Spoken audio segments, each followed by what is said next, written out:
Welcome to another episode of We Don't Die, where my goal is to give you evidence that although our bodies will disappear, we survive physical death. When we aren't afraid of death, we are less afraid of life.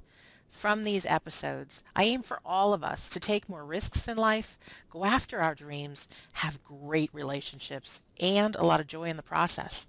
I'm your host, Sandra Champlain, author of the book, We Don't Die, A Skeptic's Discovery of Life After Death. And today on the show, we have the wonderful Mary Deioma. Mary had a transcendent experience and many out-of-body experiences where she journeyed through the many levels of heaven and what is called hell. She returned with a deeper understanding of the conscious universe. Mary grew up in Alliance, Ohio, in a small town in the Midwest. She's the fifth of 8 children. Currently, she is going to be talking to us from Orange County, California. Mary spent most of her adult career as an accounting clerk before her transformation. Now she is an author and a public speaker with a personal message to share the love and to get the word out that we are divinely loved. Mary is the author of an awesome book called Loved: A Transcendent Journey. Mary Deioma, welcome to We Don't Die Radio. Hi, Sandra. Thank you so much for having me. I am so excited to talk to you, and especially because we have so much in common. I know we do, and we are recording this right now through Skype, so I'm just looking at your beautiful face. And for the listener right now, if you go to wedon'tdieradio.com, and you can take a look at Mary and who she is while you're listening to her story. So Mary, thanks. You're in California now, correct? Correct. That's what I said, so I was hoping I was correct on that. And the accounting clerk part, is that what that was your living? Yeah, I started doing accounting when I was 16, working for my dad in his trucking company and doing these big green ledger sheets way back in the day before computers. Now, you don't look as old as you must be if you were using those ledgers. You look like a very young woman, and you still are. Oh, that's funny. That's funny. And then share a little bit about yourself and like maybe what happened, because I want to share with the listeners your story. Well, I had a spiritual curiosity, but I was really starting from a position of being pretty much a skeptic, and I just wanted the answers. I had this insatiable curiosity to know the truth, and so I started seeking my answers myself, and I was looking at the near-death experience kind of like you are to understand, what's the truth. Let's find out. Right. And in my investigation, I used the near-death experience as a template for how to proceed towards having my own experience. I wanted a direct experience of the divine so that I had that evidence. And for myself, really. You wanted a near-death experience? Is that what you're saying? I wanted the spiritual part of the experience without the death part. Yeah, exactly. Okay. And how long ago was this when you first started your investigation, roughly? It was in the late 1990s. Okay. So like 1998, 99, 2000. Yeah. So around the same time I did. Okay. And then 2001, or like at the end of 2000, I discovered that I had celiac disease, which means I had to change my entire diet. Right. And about 4 months after that is when I had my transcendent experience. And what does that mean? I stumbled over the words transcendent when I was reading your bio, because it's just not a word that I'm used to saying or imagining. So what do you mean that you had a transcendent experience? So it's tough to find the right word to use to describe what I was talking about. Okay. I used to use the word enlightenment. That is the traditional word, but people use the word enlightenment to talk about getting really smart now, or learning information, just straight information. So enlightenment kind of lost its power. And it's not really a near-death experience because I didn't even come close to dying. So I was searching around for the right word. And another word that I learned that people use in philosophy is called a noetic experience. So like knowing this spiritual knowledge. But I picked transcendent. It's just another way to say you've gone beyond what is the normal limits. So you've transcended, and so that's really meant to pass through. Right. And now how did you get there? Because I've talked to many, many people and they've had really incredible experiences, and most of them have been somebody who had the near death part, and very few have been able to like do it upon demand. Um, and so Yeah. what happened to you? So for me, my transcendence was catalyzed, or the catalyst for it was an emotional trauma.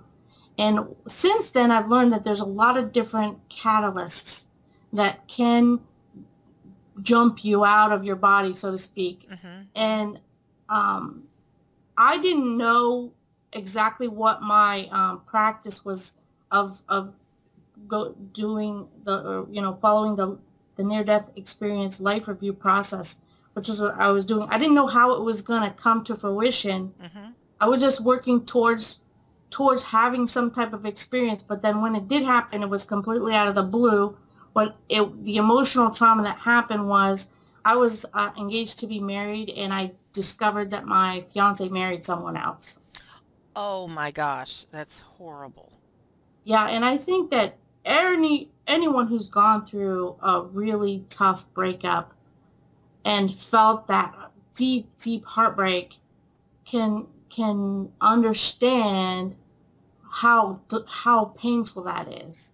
That was a really painful thing to go through. And in the moment of that realization that I really did have an egoic death, I had to mourn the loss of the life that I wasn't gonna have. Yes. Yeah. And so it is like when you lose a loved one too, you mourn their future that they're not gonna have.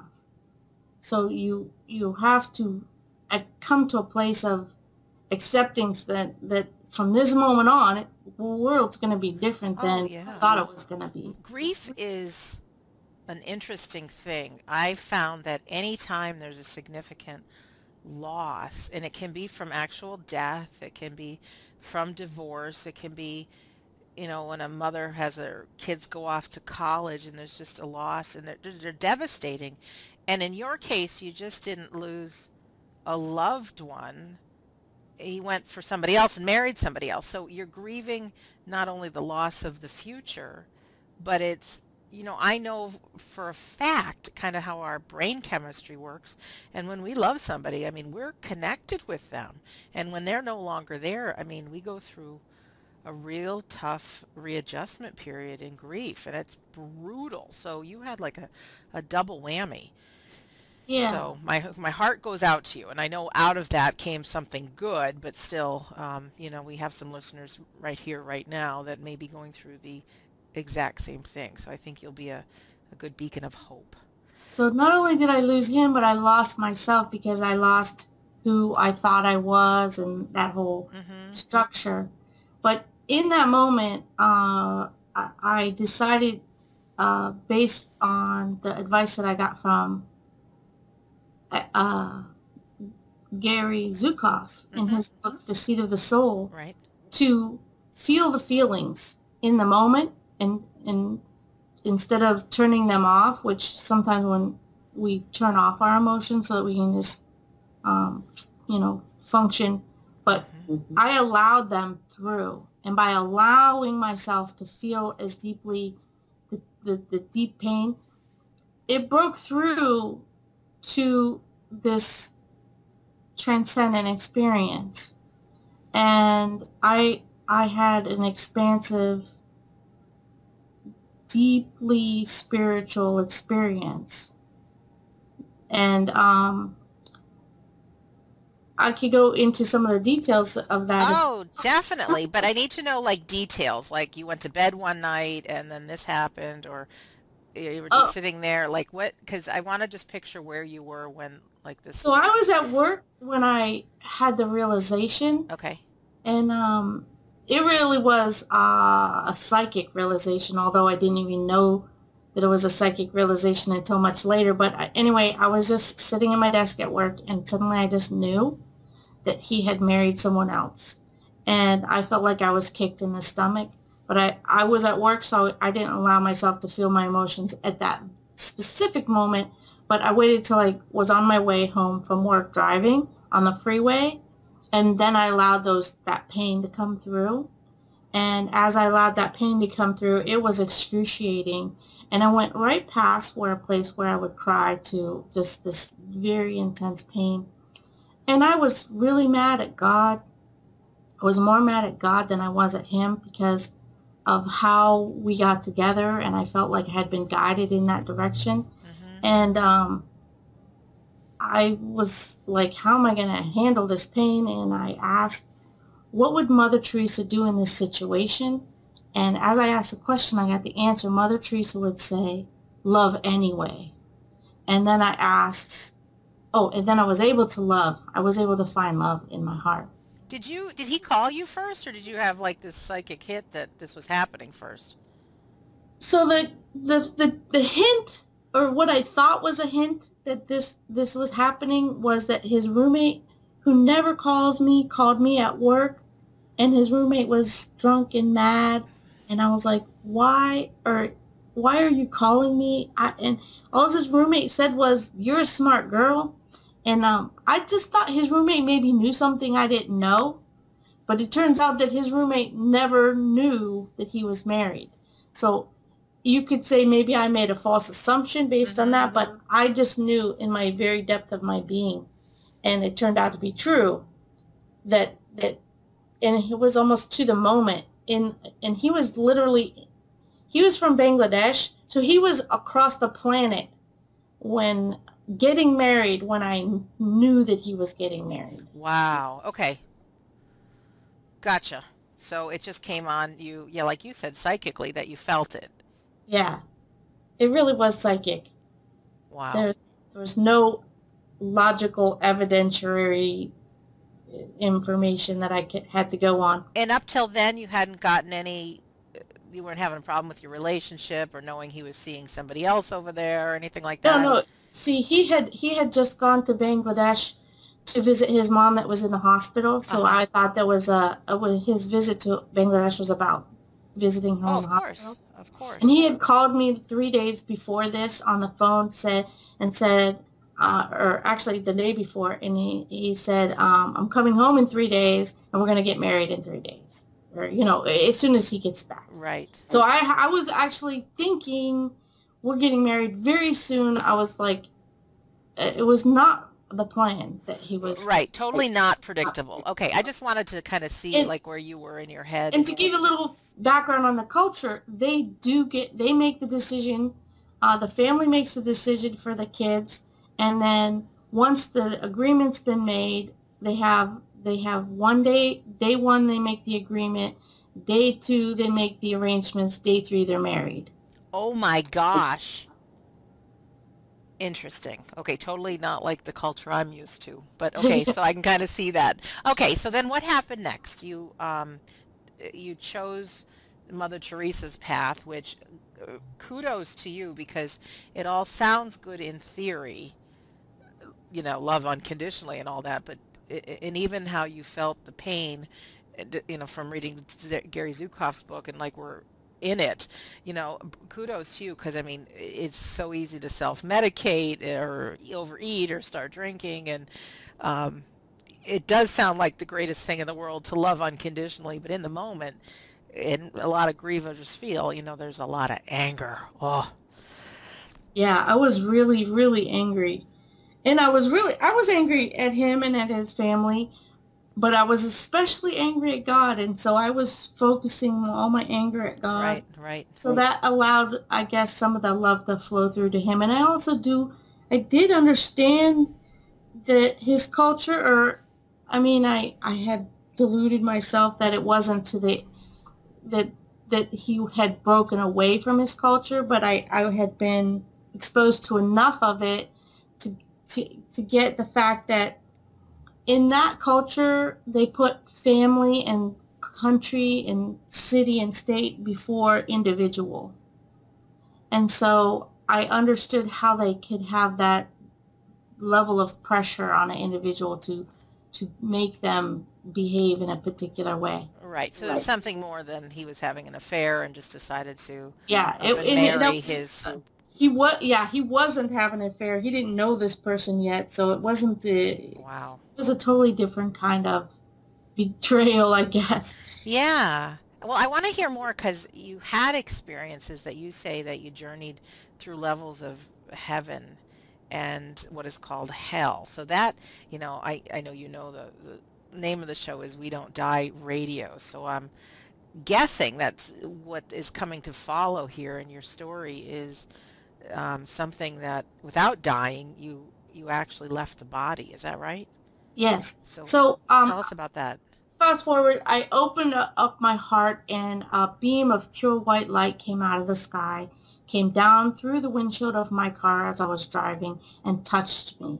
And as this beam touched me, I was infused with so much love. Every cell in my body became conscious, a level of conscious like we have normally, which we feel is generally centered around our head, but like I felt that consciousness in every cell. And I expanded out and I became one with the trees and the grass and the rocks and the earth. And I could see the planet, and I expanded out and I became one with the full entire universe. In a second while you were driving the car, right? Yeah, it really did transcend time, and I expanded out and I became one with this uniform field, which now I understand is probably the Higgs field. And then I expanded out and I went to the void, which is uh, all everything before it's anything. Immense, immense, immense love, so much love, incredible. And then I was back in my body. The heaven and hell part of my journey came about 4 years later when I was able to induce another experience like that. Now, And then this is going to be a silly question because you just said something very profound. But when this was happening, did you pull over in the car? I did not pull over. It took a second and a half in real time. And I know that because I took the same path every day after work. And Okay. I calculated it. Okay, but it felt like when you were in it that it was much longer, I'm sure. Eternal. There's no time. So you really kind of go beyond the limits of time.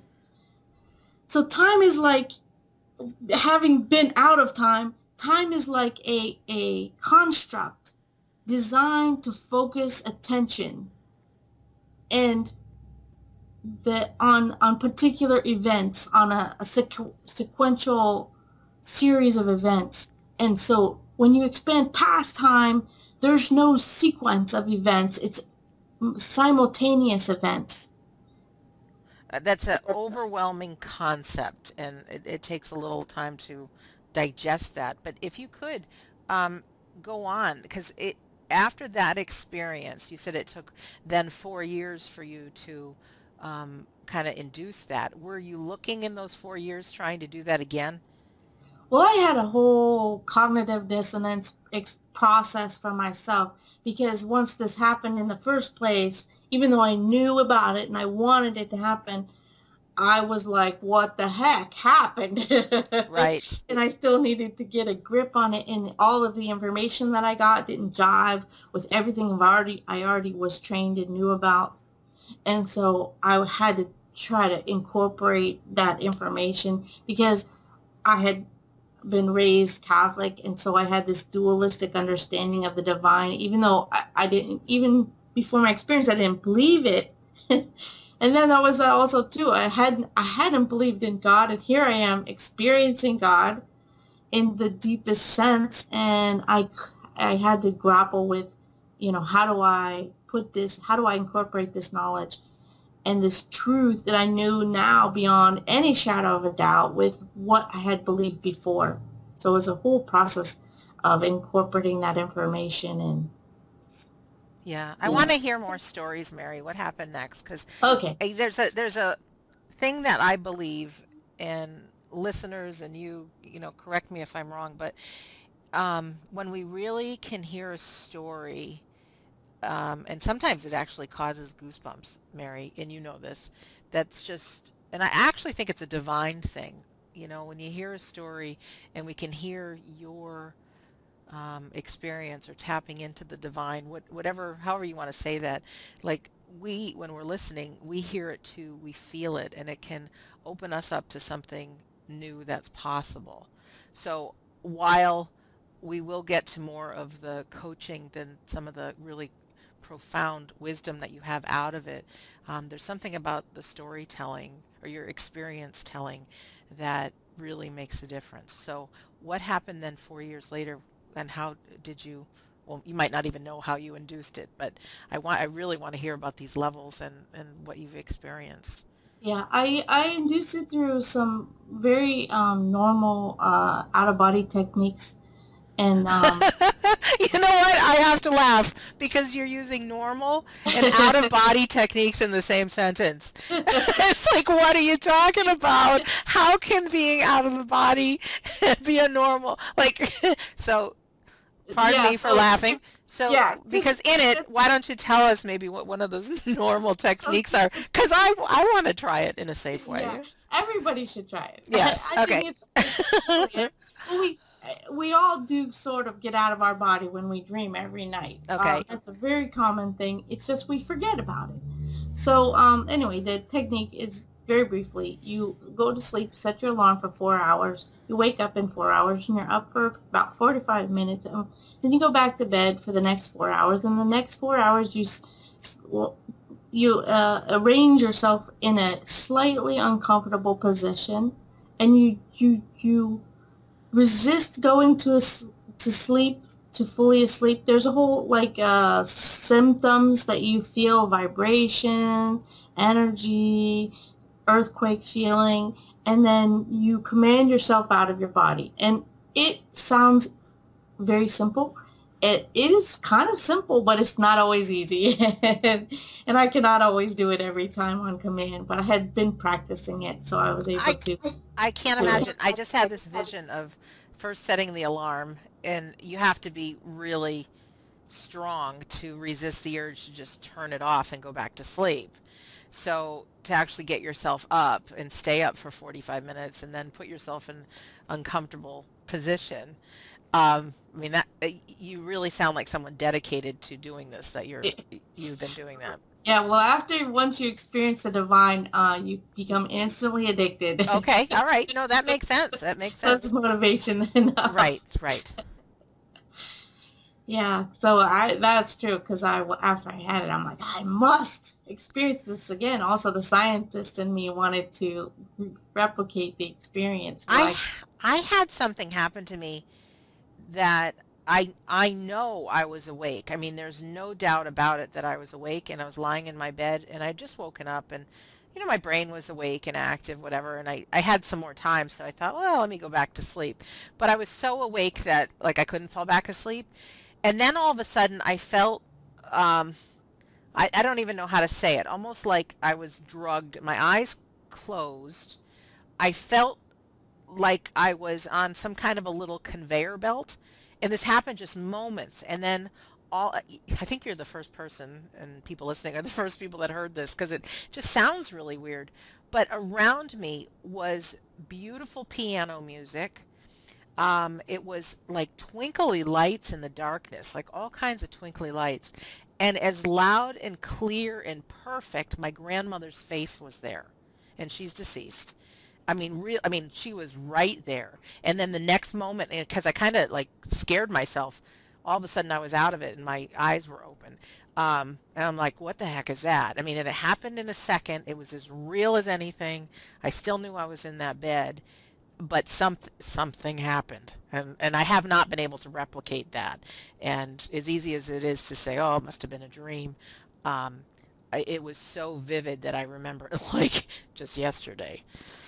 Yeah, it sounds like it could have been an out-of-body experience combined with the visitation. Yeah, could have been, but it was unbelievably beautiful. It caused me to cry when I opened my eyes because it was like I was right there with Grammy, right there. And the sound of that music was just like celestial, angelic, and it was piano, but it was just the most gorgeous sound I've ever heard. So back to your story because you are the guest, not me. So you knocked, you were able to do that, I'm guessing now on one particular evening, right? Yeah. Yes. And so in I woke up from this experience at 3:33, at 4:44, at 5:55, and at 7:07. And each time I woke up, I had returned from a different level of experience. So the first place that I went was like classical heaven, something like what you just described.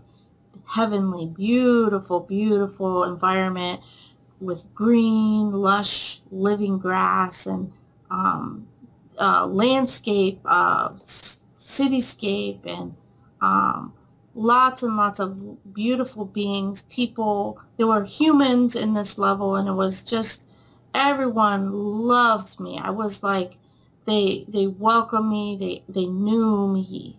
They were my people. They were my family, and there was thousands of them. And I I was just it was just amazingly beautiful. And then I woke up and I went back. And then the second place that I went was uh, more, even more city, more taller buildings.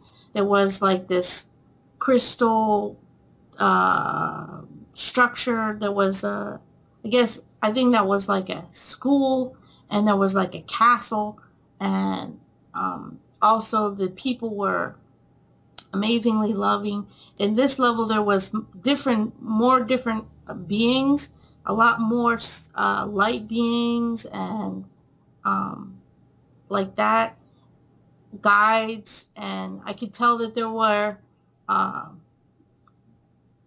different. Anyway, there were people like me, and then there was people that were not like me, but more like higher level beings. And then I went to the next level up, and at the next level up, it was more like everyone is like light beings, and beings there were like group beings, like hard to describe how there was multiple beings, but they had one identity or individuation. It's kind of it's kind of hard to describe how they were Yes, I can. unified. Right. Yeah. And then I ascended up higher and higher and higher. And I don't know exactly how many levels there were. I think about 11. And then I went back into the void. So the void that had experienced the first time. And the second time I went into the void, I saw this amazing being of light that was like a geodesic orb. And I have an image of that in my book. And You do? Because I've got yeah, it I right was next to me. just in such awe of this this being of light. It expanded and contracted like it was breathing, and I was just like in such awe and feeling this amazing love. And then I I woke up from that level. This was But all in the same night? yes, And let me just ask you, did it look clearer than a normal dream? You know what I'm saying? yes, yes, Because now this is totally new to me, what you're talking about. But I do know from the people that I've interviewed that have had near-death experiences, they are so vivid and real, where it's so easy to forget our dreams. It is incredibly, incredibly real. So is that how you experience these? yes, yes. And Okay. I put some thought into how to describe this. And so in our normal consciousness, we are getting X amount of data. We get data from our five senses. And me, I also get empathic data. So I get what other people are actually feeling. So it surpasses the normal level of data. But in this experience, it was like, thrice times or 60 times or 100 times the data being received. So not only getting the data of the five senses, but getting additional story and information, and like you get not only what a person looks like, but you get what their not their current state of emotion is, their past state of emotion, their future state of and story, and their history, and how they're related, and the ripples out from that. So all this simultaneous data. It's like a download, right? Yes. Yeah, like an instantaneous download of everything. Yes. Very cool. And that's how it's way more information than just this physical data information. Okay. So what happened next? So then I had questions about what about hell, and so I went to this dark place, and the next I'm skipping a little bit, but anyway, I went into this very crowded environment, and I was there for an instant because I was immediately in terror, and then I got out of there because I couldn't handle the terror. But then when I woke up, I'm like, no, really, I really want to know this information. So I went back in. Crazy woman. Okay. Yeah, so it was the stupid courage level of I just really want to know, and I'm just going to do it. So you woke up, so to speak, and then you just said, no, I got to know, and you went back in. And I went back in. Okay. This is wild, Mary. And in that next environment, that's this crowded environment, totally packed. It was like being at a rave, a really crazy, intense, loud, too much information that I couldn't process information at this level at first. And just no, it was like being in a tornado, how much the intensity of it was, but just emotional intensity. And then I decided to just stick it out, and I just, dug in my heels, and, just felt like I'm just going to be here and be strong, whatever happened. Okay. And as I stood there, a bubble of love and protection came over me. And I looked up and I saw this immense being, and it was a dragon. And the dragon was protecting me from this environment. And the dragon came down and brought his head close to mine. His head was like big as my whole body practically. And he said, "See with your heart." And then I took my focus from where my head is to where my heart is. And I experienced this place, and I suddenly understood that all of these beings were playing out their roles in particular dramas that they have chosen to play. They had chosen these experiences, and then I looked past the beings in their stories to this horned being. And this horned being looked at me, and I understood that this horned being, which was on a marble throne, and he was telling me telepathically that he was being a servant, and he was holding the vibration so that these beings had a place to play out their dramas. Sounds like Earth. It is the non-physical place, but you know what I mean? I just, from what I've heard, people choose to experience certain things. Well, I guess we all do when we're here. And I know that's not what you're talking about, but there's something here about we're playing out the dramas, and we're learning, and the good and the bad, and the suffering, and all of it. So yes, you got it exactly.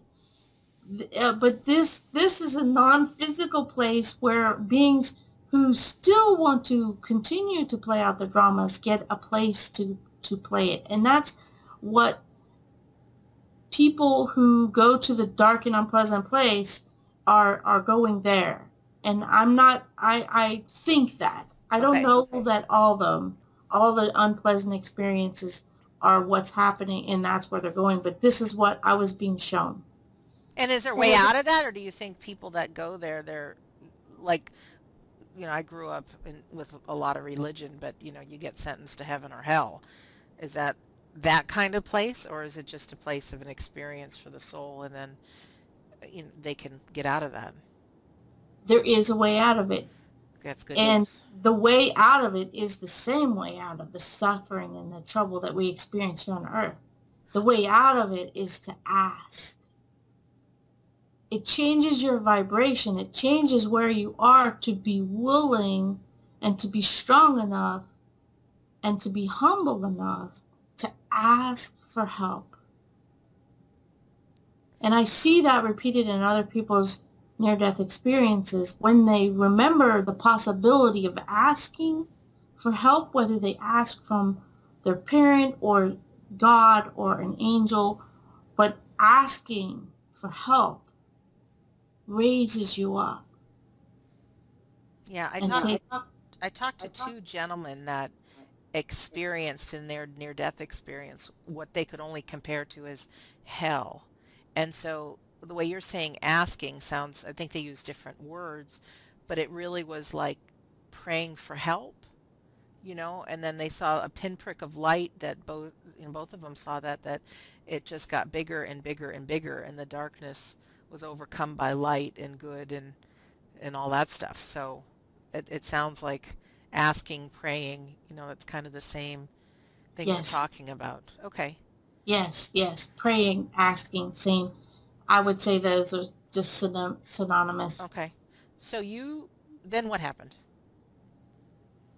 So once I understood what it was about, then I woke up again. And I just was like, whoa, wow, Intense. yeah. Very. Have you been back there since? I have.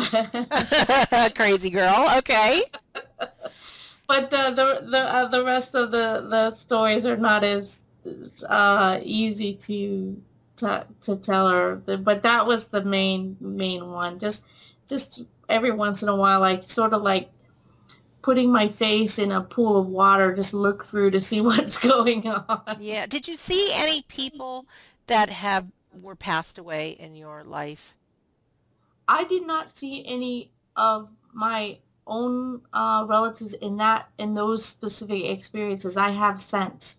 I have had visitations where people come to me. I have had other times where I've been out of my body. I haven't documented them because I just kept them, for myself. Oh, no, that's okay. The reason I ask is, one of the things very typical, as you know, with people that have had near-death experiences is they're reunited with some of their loved ones. And a lot of us, myself included, were looking for answers for life after death and proof and everything because we are grieving. And I'm just thinking, if there's a way that we can maybe practice with the intent of kind of getting back in touch with somebody we might have lost. Oh, absolutely. Absolutely. Well, all right, so I will share a couple of them then. I did a meditation specifically to talk to my father. Okay. He passed away when I was 24. And there was some question as to the method of his death. So I was meditating and I was asking to connect with him, and he came through, and he gave me the information that I was looking for, and I got like little memories that I had forgotten that he showed to me, that told me the information that I was looking for. But it was definitely him, and I felt his warmth, and I felt his love, and I connected to him. And I knew absolutely the validation that And then I was able to check. I was able to ask my brothers and sisters information that he had given me in that experience, and they validated that too. Oh, that's wonderful. I had not an experience just like that, but I had a very kind of weak moment, and I said, Dad, if you're really here with me, just give me a sign. And I had just gone to bed, and when I closed my eyes, Mary, it was like a slideshow from the past, but not images that I would have ever remembered. You know, Dad and I went on a motorcycle trip when I was like 12 years old. There were scenes from that. He took me up on an airplane ride. There were scenes from that. So they're not even anything, but it came as like a slideshow. And Yeah, so I was left with, that's got to be you, Dad, because these are not thoughts that I've thought since maybe I was a kid, and very yep, clear and very vivid. So yep, that might be a good thing for all of us to know if we want a sign, maybe to ask for something like that, and or ask a question, right? exactly. That's it. That was a very much like what my experience was. hmm Absolutely. Um, I don't know where to go. There's two different areas I want to talk to you about. One is I did an episode. Actually, it was one of my beginning episodes here, and it's number 007 with a man named Louis Monero. And he actually is the global director for the International Academy of Consciousness. And they teach people this out-of-body technique. And it's a nonprofit organization. And it's really cool to talk to him because, like you, how do I get there without actually having to die? Do you, or do you write about in your book kind of like how you got there, or do you have anything you can recommend for those of us who actually want to try it besides what you've already told us? Is there anything more or any? Well, this is going to be the topic of my next book, the Oh, well, specific technique you got to on get busy, my dear. Busy, busy, yes. busy. I'm Okay. writing it now. It's for partway finished. No, that's okay. I'm teasing you. And I do know Luis, and he is wonderful. And also, his another person from that group in Los Angeles, Nelson, and they have a wonderful system, and they have a lot of wonderful information. Absolutely recommend to check out the international. What is it? International System? Academy for Academy Consciousness. of And Consciousness. for you listening, if you go to wedon'tdieradio.com and then just scroll kind of towards the bottom, look for episode 007, and that's Luis Monero, and his website is right there too, www.iacworld.org. So if you're interested in learning more about out-of-body experiences and like actually inducing them yourself until Mary's book comes out, and then we'll have you Yes. on again to share that. The other thing, Mary, I wanted to ask you, I have your book right here next to me, and I just flipped to a random page. Usually I like to quote my guest at the end of an episode with something, and instead of looking too much to find a quote, I just turned immediately to your chapter 20, which is Suffering, Good and Evil. And there's something near and dear to my heart that when my moment happens that I pass on to the hereafter, darn it, I want an explanation why it has to hurt so bad being human. I understand kind of conceptually emotional pain, you know, but to understand why there has to be such intense physical pain. Like I saw my dad dying of cancer and it was just horrendous. And obviously there's all kinds of people and kids that suffer. Um, and not that I really understand emotional pain, but you know, sometimes I can understand if you were expecting to get married and you're in love with someone and then now they're off with a new bride. I mean, that's intense. I mean, that's really hard to deal with. But from everything that you've learned from your experience, do you have any, this might be hard to say, but any explanation for why things have to hurt so bad and why we have to have such intense suffering? And um, And I know there's been those of us like with Dad praying and asking for him to not have it, and eventually his body passed away, and then he was released of it. But anything you can shed about suffering? Uh, well, there are a myriad of reasons, and I am not the expert on No, it's physical okay. suffering, but I will say this. Uh, has to be some sort of exit strategy that gets us to willingly let go of the body to leave it at the end. Well, I've And, never heard that before. Say more about that. and so the pain is really sort of like making the case for letting go and going home. Wow. Okay. I can see that at the very end. Like, I've had enough. This is it. I'm out of Well, here. the other thing is that pain on any level is a mechanism for spiritual evolution. Okay. Say That more about that. I the, don't get it. the pain brings to our consciousness a level of focus, just like time. And with that level, with that pain, we have the opportunity to choose. And we can choose the light or we can choose the dark. But either choice will, have a domino effect of experience that unfolds from that. And if you go further down on the spiral, then that can then lead to more intense pain until you have that hit bottom, which is really the moment of revelation.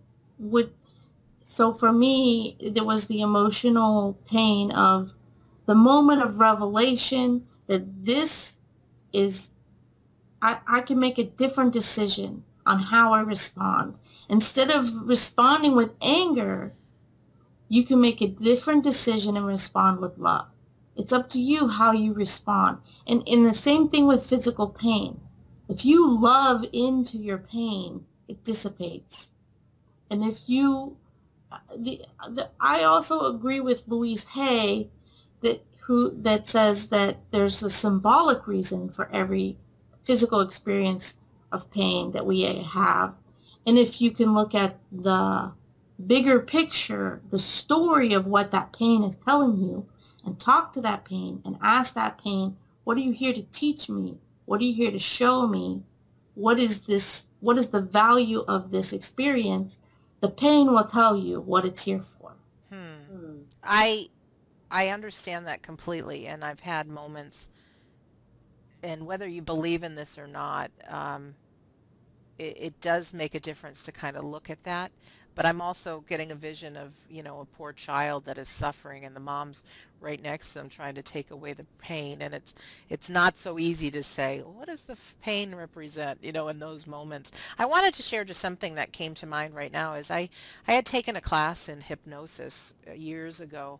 And one of the things we did was learn how a little bit to direct and release some of the pain through like a practice that we did. And this may or may not help anyone, but for instance, what we did is we ended up pinching ourselves on our hand like so hard. And, and in the moment, it's like, oh my gosh, it hurts. But when we're to focus our attention completely on the pain, we couldn't feel the pain. It was the most bizarre thing. And I've also studied with John Kabat-Zinn. I don't know if you know who he is, a medical doctor who has made his whole career about helping people who are suffering from physical pain do some of these mind techniques to really alleviate the pain. So I just want to give people his name. Jon for John, and the last name is Kabat hyphen Zinn, John Kabat-Zinn. And so if you're somebody who is experiencing physical pain right now, I just want to share that with you, that even though we don't have the ultimate answer of pain and suffering, there are some things, natural things that can be done just to help alleviate. So, Mary, our time is coming to an end, my dear, but could you just look in that heart of yours, and is there any last things, like if you wanted to just get one message out right now to somebody sitting at home or in their car, or they're out for a walk listening to us right now on their headphones, just one message that you think as a human being here on planet Earth that could make a difference for somebody today. Is there something you'd want to share? Well, I wanted to say thank you so much for having me on. I really appreciate that. But to everyone, I want to say you're loved.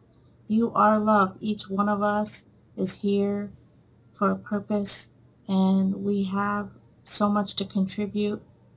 Just as you are divine. The very essence of who you are is divine. And that by being yourself, you bring to the world that exact reason that you're here. Wow, that's beautiful. Thank you so much, Mary Deioma. And your website, you had told me, is www.lovedatranscendentjourney.com.